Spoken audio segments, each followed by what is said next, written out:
मैं आपको आज मराठी पढ़ाऊंगा। हम लोग मराठी और हिंदी मिक्स करके पढ़ने वाले हैं। आज हम लोग 10th स्टैंडर्ड की संतवाणी पढ़ने वाले हैं, जिसका नाम है अंकिलामी दास तुझा। इसके कवी है, याचे कवी आहे संत नामदेव. संत ज्ञानेश्वर यांचे समकालीन कवि आहेत अंकिलामी दास तुझा. पहले इसका हम लोग अर्थ समझ लेते हैं. अंकिला, अंकिला यानी मैं समर्पित हूँ. मी यानी खुद संत नामदेव, दास यानी सेवक, भक्त या नौकर, उस अर्थ से उन्होंने लिया है. और तुझा यानी परमेश्वर यानी विठल. संत नामदेव प्रस्तुत कविता में कुछ याचना, कुछ विनंती कविता में कर रहे हैं, जिसके बारे में हम लोग पढ़ने वाले हैं. आपण प्रस्तावना बघूया. प्रस्तावनेमध्ये आपल्याला दिले अंकिला मी दास तुझा. हा अभंग संत कवी संत नामदेव महाराज यांनी लिहिलेला आहे. और प्रस्तुत कविता में संत नामदेव महाराज विविध उदाहरणों द्वारा परमेश्वर विठल से प्रार्थना करते हैं कि हे परमेश्वर, तू मेरे ऊपर तेरी कृपा कर.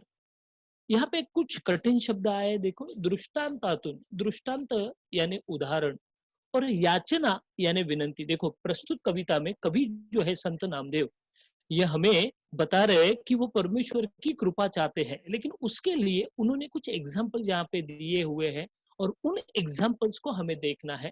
कुछ प्रश्न है. पहला प्रश्न है, या अभंगाचे कवी कोण आहेत? अर्थातच विद्यार्थी मित्रांनो, या अभंगाचे कवी आहेत कवी संत नामदेव. दुसरा जो प्रश्न आहे, त्या तो प्रश्न आहे, या अभंगात कवीने म्हणजे संत नामदेवानी काय सांगितले आहे?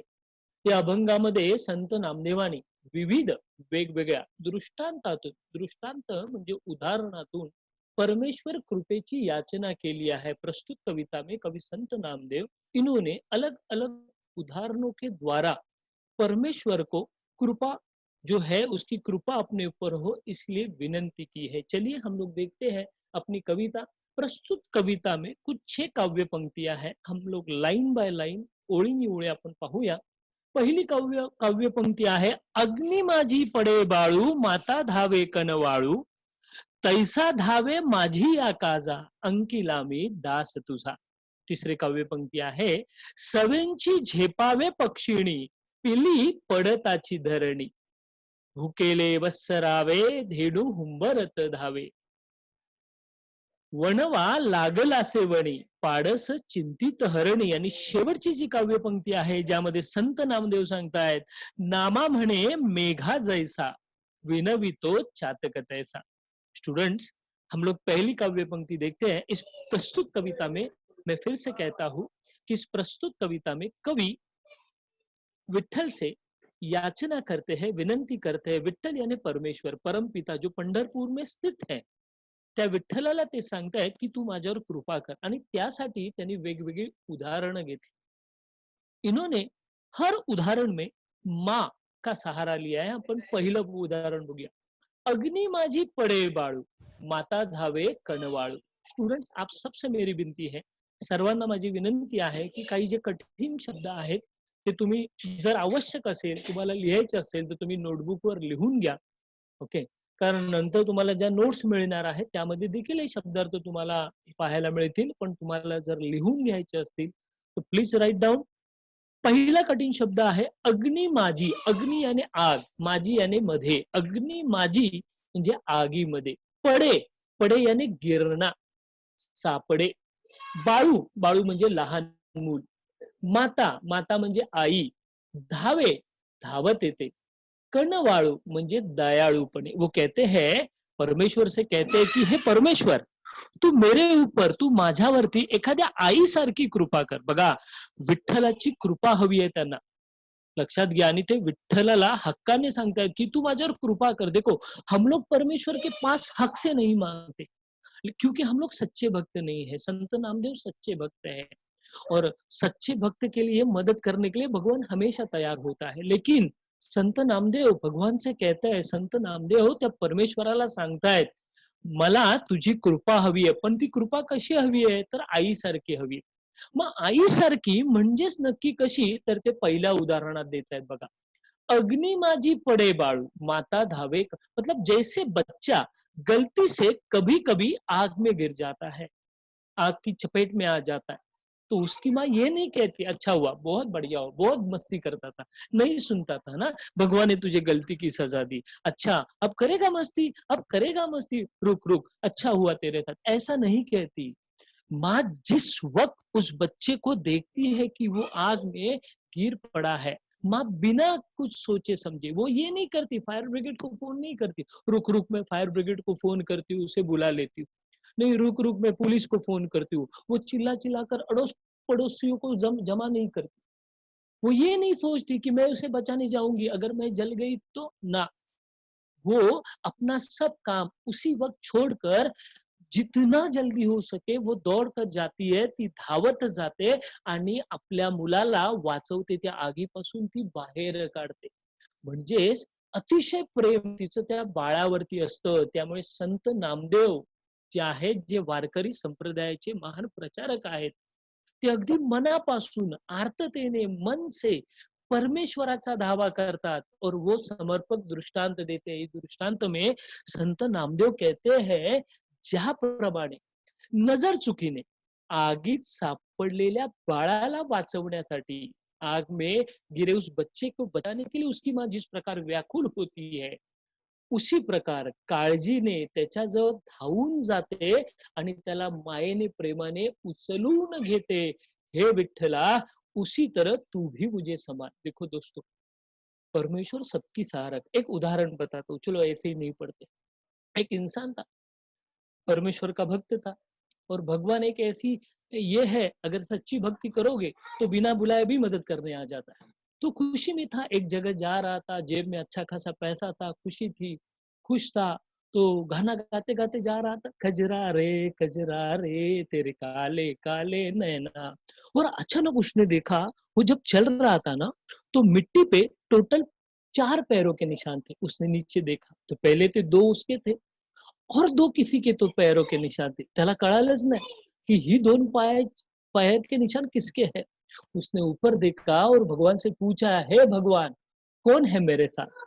परमेश्वर ने ऊपर से आवाज दी, आई एम विथ यू, मैं हूँ तेरे साथ. उसको बड़ा अच्छा लगा, क्योंकि एक तो खुशी में था, प्लस भगवान मेरे साथ चल रहा था. तो अभी टेंशन तो बात नहीं थी और जोर-जोर से गाना गाते-गाते जाने लगा.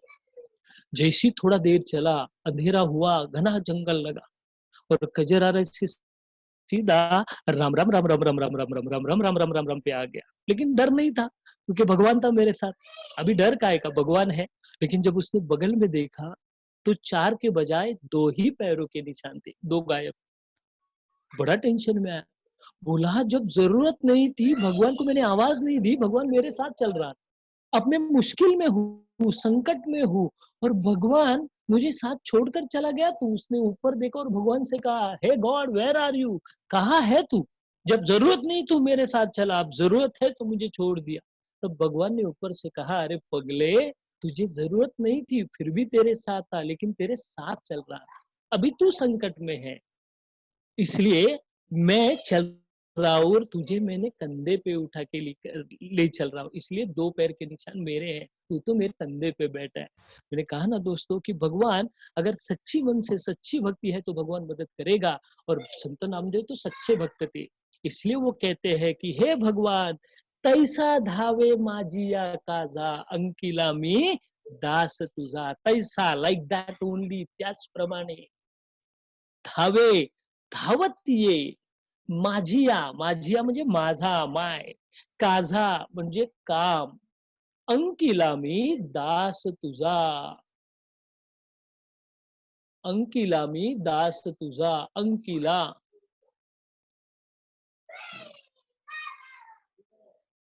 अंकिला मी दास तुझा. अंकिला म्हणजे अंकित झालेला. अंकित यानी समर्पित. डेडिकेशन है मेरी तेरी तरफ. मी यानी संत नामदेव कहते मैं तो तेरा भक्त हूँ. जिस प्रकार वो माँ अपने बच्चे को बचाने जाती है, उसी प्रकार हे भगवान, मैं जब भी संकट में रहूं, तुझे मुझे बचाने आना पड़ेगा. तो सवाल ही नहीं, भगवान पूछेगा ना, मैं क्यों तुझे बचाऊं, मी तुला का वाचू. तो संत नामदेव कहते, क्योंकि मैं समर्पित हूँ, मी समर्पित आहे, मी तुझा खरा भक्त आहे. आणि तुझा खरा भक्त असल्यामुळे तुला मला वाचवायला यायचंय. तू माझ्यासाठी धावत ये. अशा प्रकारे वो प्रस्तुत पहली काव्य पंक्ति में परमेश्वर से याचना करते हैं, परमेश्वराकडे विनंती करतात, तू माझ्यासाठी धावत ये. दुसरी काव्य पंक्ती, दास याने गुलाम. ज्याप्रमाणे हे प्रभू विठ्ठला, मी पूर्णपणे तुझा अंकित आहे, मी तुझा दास सेवक आहे. आईप्रमाणे तू ही माझ्या अडचणीत माझ्या कार्यात धावती. यह एक समझने की बात है. वो कहते हैं माँ की तरह तू मुझे बचाने आया, क्योंकि दुनिया में सच्चा प्यार अगर कोई कर सकता है तो वो है ओनली माँ. सेकंड लाइन में देखिए, सवेंची झेपावे पक्षिणी, पिली पडताची धरणी. सवेंची, सवेंची म्हणजे लगेच. झेपावे, झेपावे याने झेप घेते. पक्षिणी, पक्षिणी याने पंछी. पिली, पिली याने पिल्लू. पडताच यानी नीचे गिरते ही. धरणी, धरणी म्हणजे जमिनीवर. संत नामदेव सांगतात दुसऱ्या उदाहरणामध्ये, देखो जैसे इंसान का बच्चा होता है, छोटा बच्चा जैसे ही चलना शुरू कर देता है ना, उसके पैरों में शक्ति आ जाती, वो चलना शुरू कर देता है, हर बार गिरता है, उठकर फिर चलना शुरू कर देता है. प्राणियों में भी वही होता है. ये पक्षिणी का जो बच्चा है छोटा सा, जो घोंसले में है, उसके पंखों में थोडीशी ताकद आली. मग त्यालाही वाटतं आकाशामध्ये आपण खूप उडावं आणि मग तो त्या घरट्यातून उस घोंसले में से उड़ने का प्रयत्न करता है. लेकिन उतनी ताकत नहीं होती जितनी आसमान में उड़ने के लिए चाहिए. तो वो धप जैसे नीचे गिर जाता है. उसे गिरते देखते ही वो पंछी जो होता है तुरंत जमीन की तरफ चल पड़ती है और अपने बच्चे को बचा लेती है. वो कहते हैं संत नामदेव, कहते हैं देखो, विठ्ठलाची आळवणी, आळवणी याने उनकी विनंती करताना, त्याचं लाड करताना संत नामदेव महाराज म्हणतात, झाडावरील घरट्यात असणारे पक्षाचे लहान पिल्लू घरट्यातून बाहेर येऊन उडण्याच्या प्रयत्नात खाली जमिनीवर पडतात. त्याची आई, ती पक्षिणी आपल्या पिल्लाला वाचवण्यासाठी त्याच्या दिशेने तत्परतेने अगदी फास्ट झेप घेते. त्याला पकडते आणि त्याला पुन्हा घरट्यात नेण्यासाठी धडपडत असते. त्याचप्रमाणे हे परमेश्वरा, तू तुझ्या या सेवकासाठी बघा फार महत्वाचं आहे. ते सांगतात, "हे परमेश्वरा, मी तुझा सेवक आहे. त्या सेवकासाठी तू आईसारखा धावत आहे." अशा प्रकारे दुसऱ्या काव्यपंक्तीमध्ये देखील संत नामदेव त्या विठ्ठलाला, त्या परमेश्वराला आपल्या मदतीसाठी येण्याची याचना, विनंती करतायत, पण तू मला त्या पक्षिणीसारखा मदत करायला ये, असं ते त्या विठ्ठलाला विनंती करतायत. तिसरी जी काव्यपंक्ती आहे, ती काव्यपंक्ती आहे, भुकेले वत्सरावे, धेनु हुंबरत जावे. देखो दोस्तों, सच्चे मन से अगर भगवान की प्रार्थना करोगे तो भगवान दौड़ के आता है. या अभी मैंने पहले एक उदाहरण में आपको बताया, याद रखना. दूसरा एक उदाहरण देता हूँ, चलो ये लाइन देखने से पहले. एक बार स्वर्ग में भगवान शंकर हमेशा काम धाम खत्म करके दोपहर को लंच करने घर पे आते थे.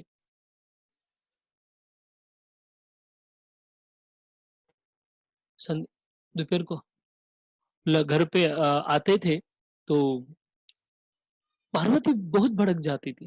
पार्वती कहती थी, आप हमेशा देरी से आते हो, मुझे दोपहर को खाना खाने के लिए लेट हो जाता है. तो भगवान कहते थे, अरे मैं गॉड हूं ना, आई एम ए गॉड, मुझे सबको खाना खिलाना पड़ता है. तो पार्वती बहुत भड़क जाती है, हाँ सबको खाना खिलाना पड़ता है, बहुत गॉड हो, मैं देखती हूँ कैसे खाना खिलाते हो. और एक दिन पार्वती ने एक छोटी सी चिट्टी थी मूंगी, उसको एक डिबिया में बंद करके रख दिया और अपने पास रखा. दूसरे दिन जब शंकर भगवान आए और कहा, पार्वती खाना दे, तो पार्वती ने जानबूझ के कहा, काय गॉड, सबने खाना खाया? तो भगवान कहने लगे, हाँ सबने खाना खाया. तो पार्वती ने कहा, सबने खाया. भगवान बोले, अरे बाबा सबने खाया, मुझे भूख लगी है, मुझे खाना दे. तो पार्वती ने कहा, वाघ, सिंह, हत्ती, कोल्हे सबने खाना खाया. शंकर बोले, हाँ. और जैसी हाँ बोले, पार्वती बोली, मूंगी जेवली का मूंगी? शंकर भगवान बोले, हाँ, चींटी ने भी खाना खाया. और जैसे ही भगवान ने यहाँ बोला, परमेश्वर भगवान ने, पार्वती ने उस डिबिया से चींटी को देखा और कहा, इसने खाना खाया? भगवान बोले, देख वो खा रही है. पार्वती ने जब डिबिया के अंदर झाक के देखा, जेव्हा त्याने त्या डब्बीत बघितलं, तेव्हा त्या डब्बीमध्ये एक तांदळाचा दाणा पडलेला आणि मुंगी ती दाणा खात होती. तेव्हा पार्वती म्हटली, "मरने दो, चलो खाना खाने जाएंगे." देखो, जो जाके राखो साकी साथी, ज्याला परमेश्वर सांभाळतो त्याला कोणी काही करू शकत नाही. म्हणून कवी सांगतो, म्हणून संत नामदेव त्या परमेश्वराला सांगतात, "तू माझ्या पाठीशी उभा राहा. तू माझ्या आईसारखा पाठीशी उभा राहा." म्हणून ते तिसरं उदाहरण देतात. "भुकेले वत्सरावे धेनू हुंबरत जावे." वत्सरावे, भुकेले म्हणजे भूक से बिलकता हुआ. वत्सरावे म्हणजे वासरू. वासराच्या आवाजाने म्हणजे त्या गायीच्या वासराच्या आवाजाने हुंबरत, हुंबरत म्हणजे धावत. धावे म्हणजे धावत जा. संत नामदेव सांगतात अगदी मनापासून. शशी, हॅलो. ते म्हणतात, हॅलो, हॅलो. वत्सरावे धेनू हुंबरत जावे. वत्सरावे म्हणजे वासराच्या आवाजाने. धेनू, धेनू म्हणजे गाय. हुंबरत म्हणजे हंबरते. संत नामदेव महाराज अगदी मनापासून विठ्ठलाचा धावा करतात. ते म्हणतात, भुकेने व्याकुळ झालेले, जब वो भूक से बिलकता हुआ बच्चा आपल्या त्या गायीच्या गोठ्यामध्ये त्या गायीला जेव्हा हाक मारतो, हंबरतो, ओरडतो, तेव्हा त्याची ती आई, ती गाय कुठेतरी शेतामध्ये चरत असते. पण आपल्या मुलाला पाहिल्यानंतर, आवाज आल्यानंतर ती धावत येते आपल्या बाळाला, त्या बाळाची भूक भागवण्यासाठी. गोठ्यात ओरडत असते. त्याची ही अवस्था सहन न होऊन गाय मोठ्याने हंबरत आपल्या वासराच्या ओढीने त्याच्या जवळ येते. तेव्हा विठ्ठला, तू पण माझ्यासाठी धावून ये. स्टूडेंट्स, ऐसा अपने साथ भी होता है बहुत बार. अपनी माँ जो है ना, वो किचन में खाना बनाती होती, पिताजी होते वो ड्राइंग हॉल में पेपर पढ़ते रहते, और हम लोग नीचे कॉलोनी में या नीचे खेलते रहते, और पता नहीं अचानक हम लोग मैदान में गिर जाते हैं। हम लोग गिरते मैदान में हैं, लेकिन माँ को किचन में समझ में आता है। माँ किचन से आवाज़ देती है अपने पापा को, "वो देखो अपना बच्चा गिरा।" पापा पढ़ते-पढ़ते बोलते, "अपना नहीं, बाजू वाले का गिरा।" माँ बोलती, "अरे बाबा, अपना ही गिरा।" और जाके देखा तो सचमुच अपना ही बच्चा गिरा था। माँ को समझा कैसे? क्योंकि माँ का दिल से दिल का रिश्ता होता है दोस्तों। इसलिए वो गाय कहीं जंगल में होती है, तो तिचं ते वासरू त्या गोठ्यामध्ये असतं, तिथे ते ओरडत असतं आणि त्याचा आवाज त्या गायीला जंगलात ऐकू येतो. कारण ती आई आहे. म्हणून संत नामदेव सांगतात, की त्या आईसारखं तू माझ्यावर प्रेम कर, आईसारखी माझ्यावरती कृपा कर. पुढची जी काव्यपंक्ती आहे, त्या काव्यपंक्तीमध्ये संत नामदेव सांगतायत, "वनवा लागलासे वनी, पाडस चिंतित हरणी." वनवा, देखो दोस्तों, माँ माँ होती है, मैंने हमेशा कहा माँ से बढ़कर दुनिया में कोई नहीं। इसलिए संत नामदेव ने सारे उदाहरणों में माँ का उदाहरण दिया। वो कहते हैं वनवा, वनवा, वणवा म्हणजे मोठी आग, लागल असे लग जाता है वन, वन म्हणजे जंगल, पाडस यानी वो हरण हिरणी का बच्चा, चिंतित म्हणजे ती काळजी करते, ती हरणी जी असते ना, वो हिरण, ती हरणी जी आहे जंगलामध्ये आग लागलेली असते आणि ते मूल त्या जंगलामध्ये अडकलेलं असतं. स्टुडंट, त्या जंगलात जेव्हा ती आग लागते, तेव्हा संत नामदेव त्या विठ्ठलाला मनापासून विनंती करतायत. अगदी व्याकुळ हरणीचे उदाहरण देतात. ते म्हणतात, की जंगलामध्ये आग लागलेली आहे, वणवा पसरलेला आहे आणि त्या हरणीचं ते पिल्लू त्या आगीमध्ये अडकलंय आणि ती त्या पाडसाला त्या आगीतून बाहेर काढण्यासाठी, वाचवण्यासाठी ती खूप चिंतित असते बघा. ती स्वतः आगीत अडकलेली आहे. वो खुद आग में फंसी हुई है. मैं इस आग में अगर मर गई, मैं जल गई, इसके बजाय मेरे बच्चे का क्या होगा? माझ्या मुलाचं काय होणार? वो बच्चा भी माँ के लिए तरस रहा है, उसी प्रकार माँ भी बच्चे के लिए तरसती है. संत नामदेव हेच सांगतायत त्या विठ्ठलाला, त्या आईसारखा तू माझ्यासाठी धावून ये. त्या पाडसासारखी माझी अवस्था झाली आहे, तू माझ्यासाठी धावून ये. स्टूडेंट, प्रस्तुत ये एग्जाम्पल्स में संत नामदेव कहते हैं कि जैसे वो हरिणी बेचैन है अपने बच्चे को मिलने के लिए, अपने बच्चे को आग से बाहर निकालने के लिए, उसी प्रकार मैं अगर कभी संकट में रहूं, इतना बडा संकट, एवढं मोठं संकट जर आयुष्यामध्ये माझ्यात आलं, तर त्या हरणीसारखं तू माझ्यासाठी धावून ये. तू हरणीसारखं माझ्यासाठी धावून ये, असं ते सांगतायत. बच्चों, यहाँ पे आपको और एक एग्जांपल देता हूँ. मैंने कहा ना, हमेशा मैंने कहा कि माँ से बढ़कर कोई नहीं है. एक डफली वाला था, डफली वाला. बड़ी सुंदर डफली बजाया करता था. लेकिन शहरामध्ये भरपूर गर्दी असायची. त्याच्या घराच्या बाजूला एक छोटंसं जंगल होतं. उस जंगल में जाके डफली बजाता था. वो जब भी डफली बजाता था ना, तो उस जंगल में एक छोटा-सा हिरण का बच्चा था. वो हमेशा उसकी डफली सुनने आता. त्या माणसाला खूप बरं वाटायचं. इंसान था ना, आय, माय, माय सेल्फ में अटका पड़ा हुआ, मैं. उसको बड़ा अच्छा लगता, मैं इतनी सुंदर डफली बजाता हूँ कि एक बेजुबान जानवर, एक हरण माझी डफली ऐकायला येतं. जैसे-जैसे दिन बीतते गए, जसे-जसे दिवस निघून गेले, ते हरणाचं पिल्लू त्याच्या जवळ-जवळ येऊ लागलं आणि एक दिवस ते हरणाचं पिल्लू त्याच्या बाजूला बसून त्याच्या डफलीचा आवाज ऐकत होता. उस दिन उस डफली वाले को ना गया इंसान था ना, तो उसने उस हिरन के बच्चे को पूछा, "बाबा तुझे मेरी डफली इतनी अच्छी लगती है, तू हर दिन बिना भूले मेरी डफली सुनने आता." उस हिरन के बच्चे ने जवाब दिया, हाथ जोड़े और रोते-रोते कहा, "बाबा मैं तेरी डफली सुनने नहीं आता। ये डफली को जो चमड़ा लगा है ना, वो मेरी माँ का है। तू जब भी डफली पे उँगली बजाता है ना, तुझे लगता है डफली से आवाज़ आती है। ना, मुझे लगता है मेरी माँ मुझे बुला रही है।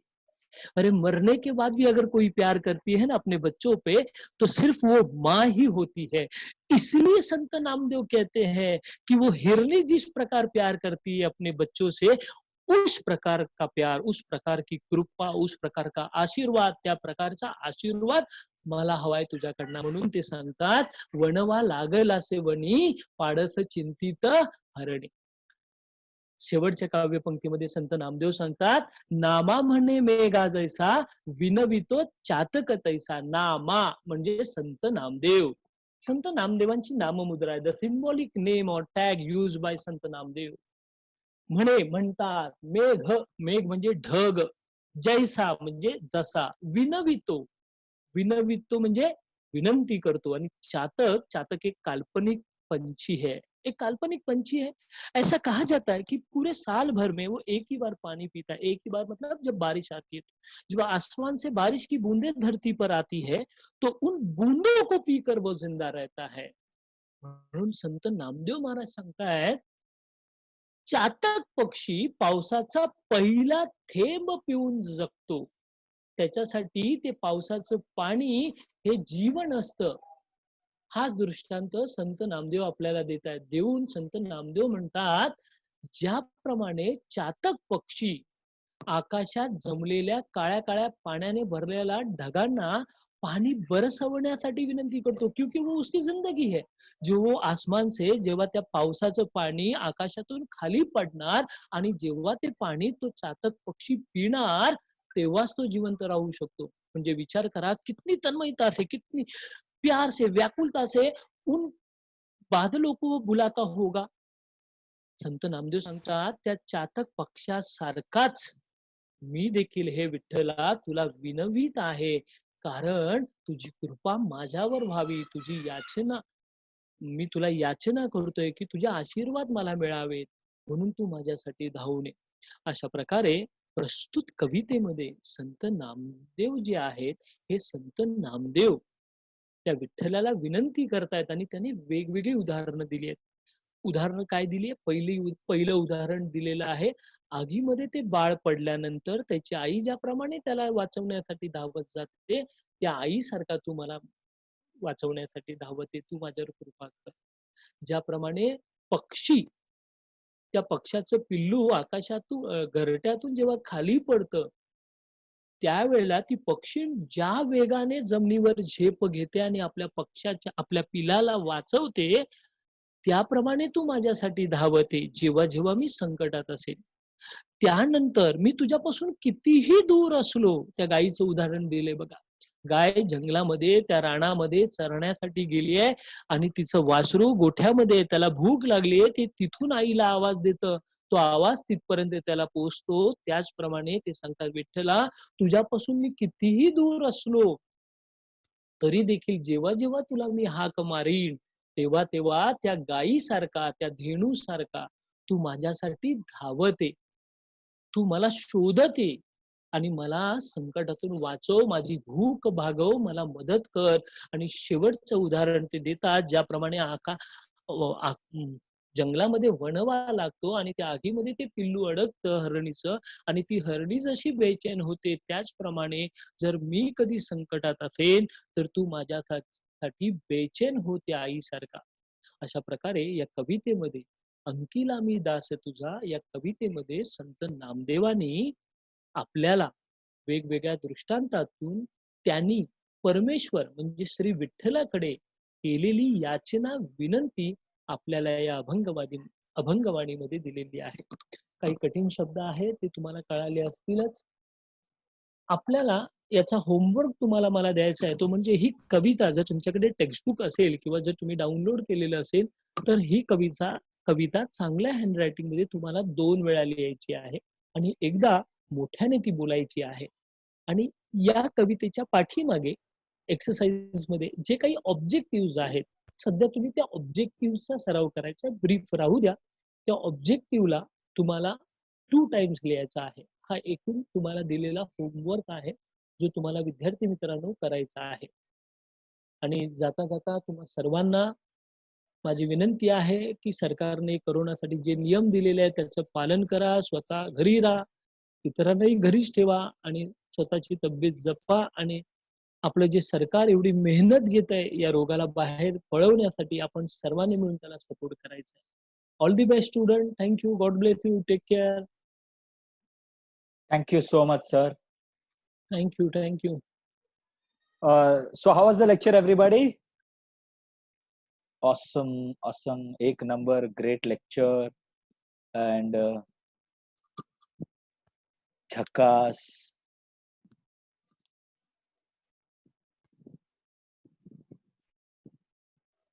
Okay, Chembur. There is somebody who is sharing his screen.